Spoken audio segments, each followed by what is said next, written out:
കണ്ണൂരിൽ വൻ dance festival July അവസാന വാരം നടക്കുന്നു. വിവിധ ഇനങ്ങളിൽ മത്സരിക്കാം.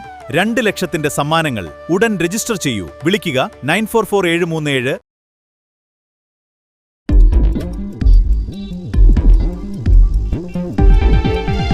നമസ്കാരം. ആസാദി നൈറ്റ് എഡിഷനിലേക്ക് ഏവർക്കും സ്വാഗതം. നോക്കാം ഇന്നത്തെ പ്രധാനപ്പെട്ട വാർത്തകൾ. ഗൾഫ് രാജ്യങ്ങളെ ലക്ഷ്യമിട്ട് Iran, UAE, Kuwait, Qatar, Bahrain എന്നിവിടങ്ങളിൽ വ്യോമാക്രമണം. സ്വിസ് പടയെ എക്സ്ട്രാ ടൈമിൽ വീഴ്ത്തി അർജന്റീന സെമി ഫൈനലിൽ. മുഖംമിനുക്കി അടിമുടി മാറി തലശ്ശേരി റെയിൽവേ സ്റ്റേഷൻ. ഞങ്ങൾ KKR ബേബി മെമ്മോറിയൽ ഹോസ്പിറ്റലിലെ ഡോക്ടറാണ്, ക്രിമിനലുകളല്ല. പയ്യന്നൂർ ബേബി മെമ്മോറിയൽ ഹോസ്പിറ്റലിലെ പിഞ്ചു കുഞ്ഞിന്റെ മരണം ഡോക്ടർമാർ തുറന്നെഴുതുന്നു. ചൈനയിൽ കനത്ത നാശം വിതച്ച് ഭാവി ചുഴലിക്കാറ്റ്. 20 ലക്ഷത്തോളം ആളുകളെ ഒഴിപ്പിച്ചു. ഗതാഗതം തടസ്സപ്പെട്ടു. വഴികാട്ടിയും വെളിച്ചവുമായി അമ്മയുടെ വേർപാട്. ജീവിതത്തിൽ ഒരിക്കലും നികത്താനാകാത്ത ശൂന്യത. സുജാത. വിശദമായ വാർത്തകളിലേക്ക് കടക്കാം. പശ്ചിമേഷ്യയിൽ സംഘർഷം തുടരുന്ന സാഹചര്യത്തിൽ ഗൾഫ് രാജ്യങ്ങളിൽ വ്യോമാക്രമണം നടത്തി ഇറാൻ. ഞായറാഴ്ച പുലർച്ചെ UAE, കുവൈറ്റ്, ഖത്തർ, ബഹ്റൈൻ എന്നീ രാജ്യങ്ങളെ ലക്ഷ്യമിട്ടായിരുന്നു ഇറാന്റെ മിസൈൽ ഡ്രോൺ ആക്രമണം. UAE പ്രാദേശിക സമയം പുലർച്ചെ 6 മണിയോടെയാണ് ആക്രമണം ഉണ്ടായത്. ആക്രമണത്തിൽ ഖത്തറിൽ 3 പേർക്ക് പരിക്കേറ്റിട്ടുണ്ട്. പരിക്കേറ്റവരിൽ ഒരു കുഞ്ഞും ഉൾപ്പെടുന്നതായി ഖത്തർ ആഭ്യന്തര മന്ത്രാലയം അറിയിച്ചു. ഒമാനിലെ മുസണ്ടം ഗവർണറേറ്റിൽ ഡ്രോൺ ആക്രമണം ഉണ്ടായെന്ന് ഒമാനും സ്ഥിരീകരിച്ചു. ആക്രമണത്തിൽ കുവൈറ്റിലെ പാട്രിയറ്റ് വ്യോമ പ്രതിരോധ സംവിധാനം, വെടിമരുന്ന് ശാല, US റഡാർ കേന്ദ്രം എന്നിവ തകർത്തതായി ഇറാൻ അവകാശപ്പെട്ടു. എന്നാൽ തങ്ങളുടെ ആകാശ പരിധിയിലെത്തിയ മിസൈലുകൾ ഡ്രോണുകളെയും വിജയകരമായി പ്രതിരോധിച്ചതായും എവിടെയും നാശനഷ്ടങ്ങളോ ആളപായമോ റിപ്പോർട്ട് ചെയ്തിട്ടില്ലെന്നും ഗൾഫ് രാജ്യങ്ങൾ വ്യക്തമാക്കി. കഴിഞ്ഞ ദിവസം ഇറാനിലെ 140 സൈനിക കേന്ദ്രങ്ങളിൽ അമേരിക്ക നടത്തിയ ആക്രമണത്തിന് തിരിച്ചടിയായാണ് ഗൾഫ് രാജ്യങ്ങളിലെ ഇറാന്റെ ആക്രമണം. ഇറാന്റെ പ്രധാന തുറമുഖമായ ബന്ദർ അബ്ബാസ് ആണവ നിലയം സ്ഥിതി ചെയ്യുന്ന ബുഷേർ, സിറിക്, ചാബഹാർ തുടങ്ങിയ ഭാഗങ്ങളിൽ US സൈന്യം നടത്തിയ ആക്രമണങ്ങളിൽ വൻ നാശനഷ്ടം റിപ്പോർട്ട് ചെയ്തിരുന്നു. വാണിജ്യ കപ്പലുകൾക്ക് നേരെയുള്ള ഇറാന്റെ ആക്രമണം തടയാനാണ് ആക്രമണം നടത്തിയതെന്നായിരുന്നു അമേരിക്കയുടെ വിശദീകരണം. ഹോർമുസ് കടലിടുക്കിൽ സൈപ്രസ് പതാകയുള്ള കപ്പലിന് നേരെയുണ്ടായ ആക്രമണത്തെ തുടർന്നാണ് സാഹചര്യം വഷളായത്. മേഖലയിലെ US ഇടപെടലുകൾ അവസാനിപ്പിക്കുന്നതുവരെ ഹോർമുസ് കടലിടുക്ക് എല്ലാ കപ്പലുകൾക്കുമായി അടച്ചിടുമെന്ന് ഇറാന്റെ ഇസ്ലാമിക് റവല്യൂഷണറി ഗാർഡ് കോർ ശനിയാഴ്ച പ്രഖ്യാപിച്ചിരുന്നു. ഏകപക്ഷീയമായ കരാറുകളുടെ കാലം അവസാനിച്ചുവെന്നും തങ്ങളുടെ മുന്നറിയിപ്പുകൾ ഗൗനിക്കാത്തവർ വലിയ വില നൽകേണ്ടി വരുമെന്നും ഇറാന്റെ പ്രതിനിധി മുഹമ്മദ് ബാഗർ കാലിബാഫ് മുന്നറിയിപ്പ് നൽകിയിട്ടുണ്ട്. സ്വിസ് പടയെ എക്സ്ട്രാ ടൈമിൽ വീഴ്ത്തിയ അർജന്റീന സെമി ഫൈനലിൽ. എക്സ്ട്രാ ടൈം പോരാട്ടത്തിനൊടുവിൽ സ്വിറ്റ്സർലാൻഡിനെ തകർത്ത് അർജന്റീന ലോകകപ്പ് സെമി ഫൈനൽ. നിശ്ചിത സമയത്ത് ഇരു ടീമുകളും ഓരോ ഗോൾ വീതമടിച്ച് സമനില പാലിച്ചതോടെയാണ് മത്സരം എക്സ്ട്രാ ടൈമിലേക്ക് നീണ്ടത്. ഒടുവിൽ എക്സ്ട്രാ ടൈമിന്റെ അവസാന മിനിറ്റുകളിൽ ജൂലിയൻ അൽവാരസും ലൗട്ടാരോ മാർട്ടീനസും നേടിയ ഗോളുകളിലാണ് അർജന്റീന 3-1 ആവേശ വിജയം സ്വന്തമാക്കിയത്. പെനാൽറ്റി ഷൂട്ടൌട്ടിലേക്ക് മത്സരം നീങ്ങുമെന്ന് കരുതിയിരിക്കുകയായിരുന്നു.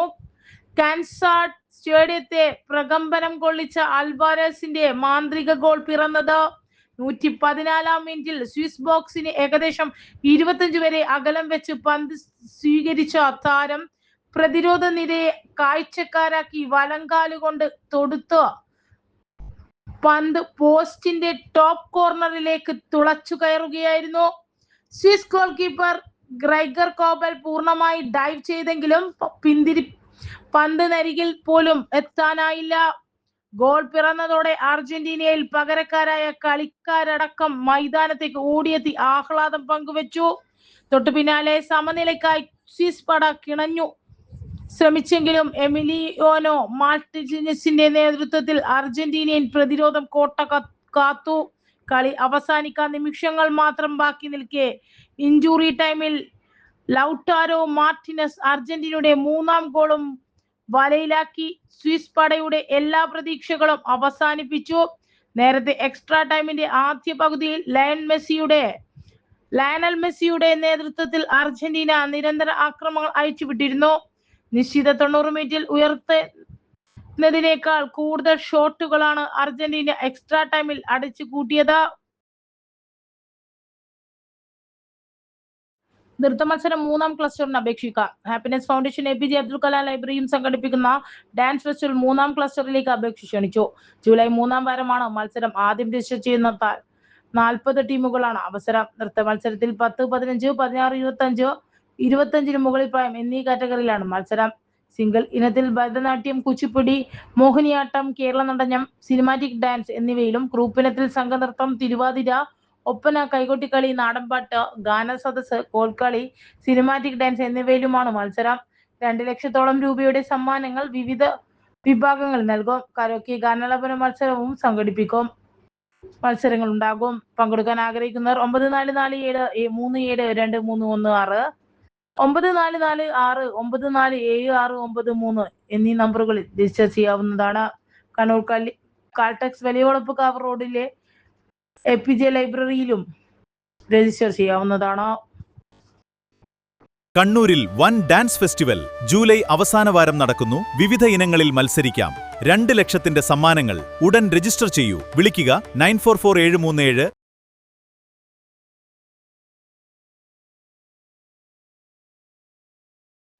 മുഖംമിനുക്കി അടിമുടി മാറി തലശ്ശേരി റെയിൽവേ സ്റ്റേഷൻ. മുഖംമിനുക്കി മോടി കൂട്ടി അടിമുടി മാറിയിരിക്കുകയാണ് ജില്ലയിലെ തന്നെ പ്രധാന റെയിൽവേ സ്റ്റേഷനുകളിലുമായ തലശ്ശേരി റെയിൽവേ സ്റ്റേഷൻ. അമൃത് ഭാരത് പദ്ധതിയുടെ ഭാഗമായി ഉദ്ഘാടനത്തിന് ഒരുങ്ങിയിരിക്കുകയാണ് സ്റ്റേഷൻ. 2 പ്ലാറ്റ്ഫോമുകളിലെ പുതിയ കവാടം, 1 എസ്കലേറ്റർ, 3 ലിഫ്റ്റ്, ഹസാർഡ് വാൾ, സൗകര്യമുള്ള മികച്ച ടിക്കറ്റ് കൗണ്ടറുകൾ, വിശാലമായ പാർക്കിംഗ് ഏരിയ തുടങ്ങിയ സൗകര്യങ്ങളുള്ള സ്റ്റേഷന്റെ ഉദ്ഘാടനം അടുത്ത ആഴ്ചയോടുകൂടി നടക്കും. പുതിയതായി നിർമ്മിച്ച ലിഫ്റ്റുകൾ കഴിഞ്ഞ ആഴ്ച മുതൽ പ്രവർത്തനം ആരംഭിച്ചിരുന്നു. 1-ാം പ്ലാറ്റ്ഫോമിന്റെ മുന്നിലായി പൂന്തോട്ടവും ചെടിചട്ടികളും സ്ഥാപിച്ചു.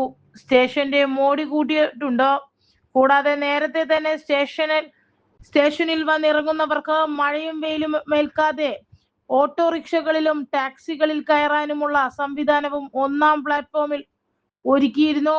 ഓട്ടോറിക്ഷകൾക്കും ടാക്സികൾക്കും വൺവേ സംവിധാനവും ഇവിടെയുണ്ട്. ദിവസവും 100 കണക്കിന് ആളുകൾ യാത്ര ചെയ്യുന്ന റെയിൽവേ സ്റ്റേഷനാണ് തലശ്ശേരിയിലേത്. വിവിധ സേവനങ്ങളും ഒരുങ്ങുന്നു. റെയിൽവേ സ്റ്റേഷൻ നവീകരിക്കുന്നതിന്റെ ഭാഗമായി ഇവിടെ massage centre, barber shop, super market, ice cream parlour, medical room, Jan Aushadhi outlet എന്നിവ വരുന്നു. അമൃത് ഭാരത് പദ്ധതിയുടെ ഭാഗമായി സ്റ്റേഷനുകളിൽ യാത്രക്കാർക്കും പൊതുജനങ്ങൾക്കും പ്രയോജനകരമാകുന്ന വിവിധ സേവനങ്ങൾ ലഭ്യമാക്കാൻ നേരത്തെ തീരുമാനിച്ചിരുന്നു. അമൃത് ഭാരത് പദ്ധതിയിൽ നവീകരിച്ച സ്റ്റേഷൻ ഉദ്ഘാടനം ചെയ്യുന്നതോടെ റെയിൽവേ ബോർഡ് ആവിഷ്കരിച്ച സ്റ്റേഷൻ കേന്ദ്രീകരിച്ച് യാത്രക്കാർക്കും പൊതുജനങ്ങൾക്കും ഉപകരിക്കുന്ന വ്യാപാര ഉൾപ്പെടെയുള്ള എല്ലാ സേവനങ്ങളും ലഭ്യമാക്കുന്നതിനുള്ള സൗകര്യം ഇവിടെ ഒരുക്കും. ഇന്ദിരാഗാന്ധി സഹകരണ ആശുപത്രിയുടെ നേതൃത്വത്തിലാണ് മെഡിക്കൽ റൂം ഒരുക്കുക. മസാജ് സെന്ററും ഐസ്ക്രീം പാർലറും ജൻ ഔഷധി ഔട്ട്ലെറ്റും തുടങ്ങാനും ആളുകളായിട്ടുണ്ട്. സ്ഥലവും അടിസ്ഥാന സൗകര്യവും റെയിൽവേ നൽകും. മറ്റു സൗകര്യങ്ങൾ കരാറെടുക്കുന്നവർ ഒരുക്കേണ്ടതാണെന്ന് സ്റ്റേഷനിലെത്തുന്നവർക്കും പുറത്തുള്ളവർക്കും ഉപകാരപ്പെടുന്ന രീതിയിലാവും ഇവിടുത്തെ സേവനങ്ങൾ. TC റോഡിന് അഭിമുഖമായാണ് മുറികൾ ഒരുക്കുക. ഇരുചക്ര വാഹനങ്ങൾ വാടകയ്ക്കു നൽകാനുള്ള സൗകര്യവും നൽകും. TC റോഡിന് അഭിമുഖമായാണ് മുറികൾ ഒരുക്കുക. നിലവിൽ 61 സേവനങ്ങളാണ് സ്റ്റേഷനുകളിൽ ലഭ്യമാക്കാൻ റെയിൽവേ തീരുമാനിച്ചിട്ടുള്ളത്. ഇന്ത്യൻ റെയിൽവേയുടെ പാലക്കാട് ഡിവിഷനിലെ ആദ്യ റെയിൽവേ സ്റ്റേഷനുകളിൽ ഒന്നാണ് തലശ്ശേരി. 2024 ഡിസംബറിലാണ് അമൃത് ഭാരത് പദ്ധതിയിൽ തലശ്ശേരിയെ ഉൾപ്പെടുത്തിയത്. തീവണ്ടി യാത്രക്കാരുടെ സൗകര്യങ്ങൾ അന്താരാഷ്ട്ര നിലവാരത്തിലേക്ക് ഉയർത്തുക എന്ന ലക്ഷ്യത്തോടെയാണ് കേന്ദ്ര സർക്കാർ അമൃത് ഭാരത് സ്റ്റേഷൻ പദ്ധതി നടപ്പാക്കുന്നത്. ഇതിന്റെ ഭാഗമായി കേരളത്തിലെ നിരവധി സ്റ്റേഷനുകളിൽ അടിസ്ഥാന സൗകര്യങ്ങളും യാത്രാനുഭവവും മെച്ചപ്പെടുത്തുന്ന വിപുലമായ വികസന പ്രവർത്തനങ്ങളാണ് നടന്നത്. സോപ്പ് നിർമ്മാണ പരിശീലനം നാളെ. APJ അബ്ദുൽ കലാം ലൈബ്രറി വനിതാ വേദി സോപ്പ് നിർമ്മാണ പരിശീലനം തിങ്കളാഴ്ച ഉച്ച കഴിഞ്ഞ് 2:30 ലൈബ്രറി ഹാളിൽ നടക്കും. രാജീവൻ കാട്ടമ്പള്ളി ക്ലാസ് എടുക്കും. രജിസ്ട്രേഷന് 9447372316, 9895963172 എന്നീ നമ്പറുകളിൽ ബന്ധപ്പെടാവുന്നതാണ്. ഞങ്ങൾ KKR ബേബി മെമ്മോറിയൽ ഹോസ്പിറ്റലിലെ ഡോക്ടറുകളാണ്, ക്രിമിനലുകളല്ല. പയ്യന്നൂർ ബേബി മെമ്മോറിയൽ ഹോസ്പിറ്റലിലെ പിഞ്ചുകുഞ്ഞിന്റെ മരണം ഡോക്ടർമാർ തുറന്നെഴുതുന്നു. ഒരു കൊച്ചു കുഞ്ഞു ബേബി മെമ്മോറിയൽ ഹോസ്പിറ്റലിൽ അനസ്തീഷ്യ കൊടുത്ത് മരണപ്പെട്ടതിന്റെ പേരിൽ ഒരു ഡോക്ടറെ എല്ലാവരും ചേർന്ന് വ്യക്തിഹത്യ നടത്തുന്നത് മനഃപൂർവ്വമാണ്. പയ്യന്നൂർ MLA അടക്കം ഇത് അറിയണം. ഞാൻ 4 വർഷമായി BMHS എമർജൻസി ഡോക്ടറായി ജോലി ചെയ്ത ആളാണ്. എപ്പോഴാണ് ഹോസ്പിറ്റലിന്റെ ഗതി മാറാൻ തുടങ്ങിയത്? ഡോക്ടർ അലക്സാണ്ടർ സ്വന്തം അച്ഛന്റെ പേരിലുള്ള സ്ഥാപനം കാശിന് വേണ്ടി മാത്രം ഒരു ഇസ്രേലിയ അമേരിക്കൻ കുത്തക ധനകാര്യ സ്ഥാപനമായ KKRന് കൈമാറിയതിനു ശേഷം എന്തിന് നിങ്ങൾ അവിടെ ചെറിയ ശമ്പളം വാങ്ങുന്ന ഡോക്ടറിനെ പഴിക്കണം? ഇതിലേക്ക് വഴിപറ്റിയ ഒരു മാനേജ്മെന്റ് ഇവിടെയുണ്ടോ? രാവും പകലും ഡോക്ടേഴ്സിന്റെയും അവിടുത്തെ സ്റ്റാഫിന്റെയും സ്വൈര്യ ജീവിതമില്ലാതാക്കി വീട്ടിലെത്തിയാൽ പോലും സമാധാനം നൽകാതെ വാട്സ്ആപ്പ് ഗ്രൂപ്പ് ഉണ്ടാക്കി അവിടെ വരുന്ന ഓരോ രോഗിക്കും വിലയിട്ട് മാസം ടാർഗറ്റ് എത്തിക്കുന്ന ഒരു മാനേജ്മെന്റ്. ഇത് നയിക്കുന്നത് ഒരു ഗുജറാത്ത് വ്യവസായിയല്ല, നമ്മുടെ കണ്ണൂർ മയിൽക്കാരനായ CEO ആണ്. പേര് ഞാൻ ഇതിൽ എഴുതി. ഞാൻ അയാളെ ബുദ്ധിമുട്ടിക്കുന്നില്ല. നഴ്സുമാരുടെ സമരം തകർക്കാനും ഇപ്പോൾ അവർക്ക് സാലറി കൂട്ടിക്കൊടുത്തതിന് പറഞ്ഞ് 4500 രൂപയുടെ മുറിവാടക ഒറ്റ രാത്രി കൊണ്ട് 7000 രൂപയാക്കി മാറ്റി. അതുപോലെ എല്ലാ സർവീസുകളും ഏകദേശം 25% ചാർജ് കൂട്ടി. ആരുടെയും സാലറി മാത്രം കൂടിയില്ല. ഇനി കുട്ടിയുടെ കാര്യത്തിലേക്ക് വരാം. പ്ലാസ്റ്റിക് സർജറി എന്ന ഒരു ഡിപ്പാർട്ട്മെന്റ് ഈ ഹോസ്പിറ്റലിൽ പ്രവർത്തിക്കുന്നുണ്ട്. അതുകൊണ്ട് അവർക്ക് കച്ചവടം വേണം. വെറുതെ തുന്നി വിടേണ്ട ഒരു കേസും ഇവർ തുന്നില്ല. മറിച്ച് അനസ്തേഷ്യ കൊടുത്ത് ഓപ്പറേഷൻ തിയേറ്ററിലേക്ക് അയക്കും. 3000 രൂപയ്ക്ക് ചെയ്യേണ്ട തുന്നൽ 45,000 രൂപ വാങ്ങും. അതാണ് ഈ കുട്ടിയുടെ കേസിലും വില്ലനായത്. പയ്യന്നൂരേക്കാളും കഷ്ടമാണ് കണ്ണൂർ ബേബി ഹോസ്പിറ്റലിലെ കാര്യം. അവിടെ വരുന്ന ഓരോ രോഗിയുടെയും കേസ് ഷീറ്റ് ഓഡിറ്റിംഗിന് വിധേയമാക്കണം.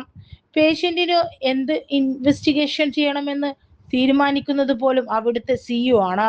അതിനുവേണ്ടി അയാളുടെ ഒരു ടീം തന്നെയുണ്ട്. Operation manager, assistant operation manager, MOD coordinators. സാധാരണക്കാർ അറിയുന്നതിലും വൻ ശൃംഖലയാണ് ഹോസ്പിറ്റലിന്റെ അകത്ത് പ്രവർത്തിക്കുന്നത്. ഒരു രോഗി അതിന്റെ അകത്ത് വന്നാൽ അവർക്ക് ഡിസ്ചാർജ് പോലും കൊടുക്കില്ല. ബൈസ്റ്റാൻഡേഴ്സ് ബഹളം വെച്ചാൽ മാത്രം അവർ ഡിസ്ചാർജ് കൊടുക്കും. ഇവിടെ ഡോക്ടർ എന്ത് പിഴച്ചു? മാസം വലിയ ടാർഗറ്റ് വെക്കുന്ന CEO, business development manager, marketing manager, പിന്നെ എല്ലാം അറിഞ്ഞ് കണ്ണടയ്ക്കുന്ന ഡോക്ടർ അലക്സാണ്ടർ. ഇവരെയൊക്കെ ചോദ്യം ചെയ്യൂ. എന്നിട്ട് മതി പാവം 50,000 രൂപ ശമ്പളം വാങ്ങുന്ന ഡോക്ടറെ പഴിക്കുന്നത്. ഗതികേട് കൊണ്ട് മാത്രം ഇപ്പോഴും അവിടെ ജോലി ചെയ്യുന്നു. പക്ഷെ ഇനി ഇല്ല. ഇത്രയും മനുഷ്യത്വമില്ലാത്ത ഒരു മാനേജ്മെന്റിന്, ഡോക്ടേഴ്സിന്റെ എത്തിക്സിനെ പോലും മാനിക്കാത്ത മാനേജ്മെന്റ്. ഞാനും എൻ്റെ ഒരുപാട് സഹപ്രവർത്തകരും രാജി സമർപ്പിക്കുകയാണ്. ക്ഷമിക്കണം മോനെ, മാപ്പ് എന്ന് പറഞ്ഞുകൊണ്ടാണ് ഡോക്ടർമാർ കുറിപ്പ് അവസാനിപ്പിക്കുന്നത്. എരമത്തെ 1.5 വയസ്സുകാരൻ ദേവാൻഷ് ശൗര്യയുടെ മരണത്തിൽ അന്വേഷണത്തിന്റെ ഭാഗമായി പോലീസ് ചോദ്യം ചെയ്യാൻ തീരുമാനിച്ചിരുന്നു. പയ്യന്നൂർ സ്വദേശികളായ സൂരജ്, വിജിഷ ദമ്പതികളുടെ മകനാണ് ദേവാൻ ശൗര്യ. ജൂലൈ 10 രാത്രി കണ്ണൂർ ബേബി മെമ്മോറിയൽ ആശുപത്രിയിൽ വെച്ചാണ് ദേവാൻഷ് മരിച്ചത്. അനസ്തേഷ്യ നൽകിയതിന് പിന്നാലെ ഉണ്ടായ പ്രശ്നങ്ങളെ തുടർന്നാണ് കുട്ടിയുടെ മരണം സംഭവിച്ചത്.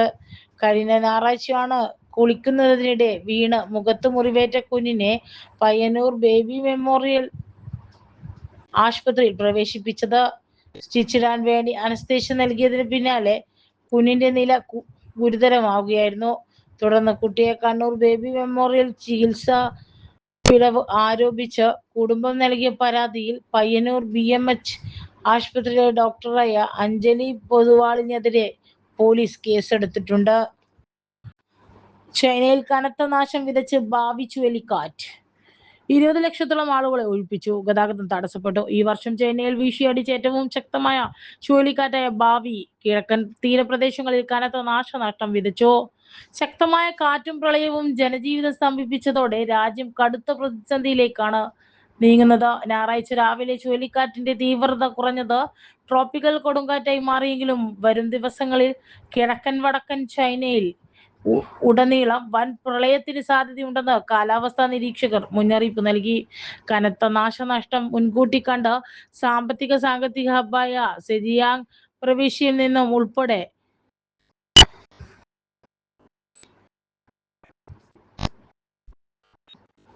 20 ലക്ഷം ആളുകളെയാണ് സുരക്ഷിത സ്ഥാനങ്ങളിലേക്ക് മാറ്റിയത്. സെജിയാങ്ങിലെ തീര നഗരങ്ങളായ യുഹുവാനിലും വെൻഷൌവിലെ യുക്കിലുമാണ് ഭാവി ചുഴലിക്കാറ്റ് കരതൊട്ടത്. തീരദേശ മേഖലയിൽ വൻതോതിൽ മരങ്ങൾ കടപുരുകി വീഴുകയും വീടുകളിലെ മേൽക്കൂരകൾ തകരുകയും മലയോര മേഖലകളിൽ ശക്തമായ മണ്ണിടിച്ചിൽ റിപ്പോർട്ട് ചെയ്തു. ചൈനയിലും ഭാവി ചുഴലിക്കാറ്റ് കനത്ത നാശനഷ്ടമുണ്ടാക്കി.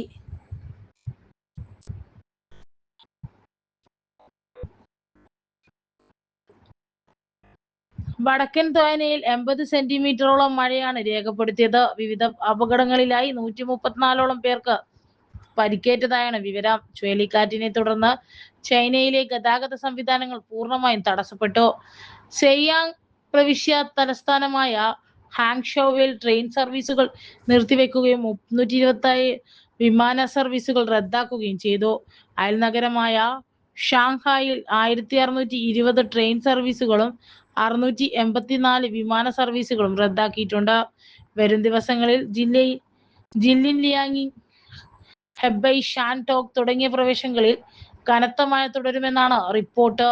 പ്രളയബാധിത പ്രദേശങ്ങളിൽ ബോട്ടുകൾ ഉപയോഗിച്ചാണ് രക്ഷാപ്രവർത്തനം നടത്തുന്നത്. വഴികാട്ടിയും വെളിച്ചവുമായി അമ്മയുടെ വേർപാട് ജീവിതത്തിൽ ഒരിക്കലും നികത്താനാകാത്ത ശൂന്യത. സുജാത. ജാനകി അമ്മയുടെ വേർപാട് ജീവിതത്തിൽ ഒരിക്കലും നികത്താനാകാത്ത ശൂന്യതയാണെന്ന് ഗായിക സുജാത. തനിക്കും മകളും ഗായികയുമായ ശ്വേതയ്ക്കുമൊപ്പമുള്ള SK ജാനകിയുടെ ചിത്രത്തോടൊപ്പമാണ് സുജാത വൈകാരികമായി കുറിപ്പ് പങ്കുവച്ചത്. ജാനകി സ്വന്തം മക്കളെ പോലെ ഞങ്ങളെ സ്നേഹിച്ചിരുന്നുവെന്നും നേടുന്ന ഓരോ വിജയത്തിലും ജാനകി അമ്മയുടെ സ്നേഹവും അനുഗ്രഹവും ഉണ്ടായിരുന്നുവെന്നും സുജാത കുറിച്ചു. വാക്കുകൾ മൗനമാകുന്നു. ഗുരുവായൂർ ഞങ്ങളുടെ കൈപിടിച്ചു നടത്തിയതിന്, വഴികാട്ടിയായി വെളിച്ചമായതിന്, സ്വപ്നങ്ങൾക്ക് ആത്മവിശ്വാസം പകർന്നതിന്, ഞങ്ങളുടെ വിജയങ്ങളിൽ ആത്മാർത്ഥമായി സന്തോഷിച്ചതിനും, ഞങ്ങളുടെ കണ്ണീരിൽ ചേർന്നു നിന്നതിനും, ഞങ്ങളെ ശിഷ്യരായി മാത്രമല്ല സ്വന്തം മക്കളെ പോലെ സ്നേഹിച്ചതിനും, ഞങ്ങൾ പാടുന്ന ഓരോ സ്വരത്തിലും, ഞങ്ങൾ നേടുന്ന ഓരോ വിജയത്തിലും അമ്മയുടെ സ്നേഹവും അനുഗ്രഹവുമാണ്. അമ്മയോട് വേർപാട് ഞങ്ങളുടെ ജീവിതത്തിൽ ഒരിക്കലും നികത്താനാകാത്ത ശൂന്യതയാണ്. കണ്ണീർ കുതിർന്ന ഹൃദയത്തോടെ അമ്മയ്ക്ക് ഞങ്ങളുടെ അശ്രുപൂജ്യ പ്രണാമവും സുജാത കുറിച്ചു.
കണ്ണൂരിൽ വൻ ഡാൻസ് ഫെസ്റ്റിവൽ ജൂലൈ അവസാന വാരം നടക്കുന്നു. വിവിധ ഇനങ്ങളിൽ മത്സരിക്കാം. 2 ലക്ഷത്തിന്റെ സമ്മാനങ്ങൾ. ഉടൻ രജിസ്റ്റർ ചെയ്യൂ. വിളിക്കുക 944737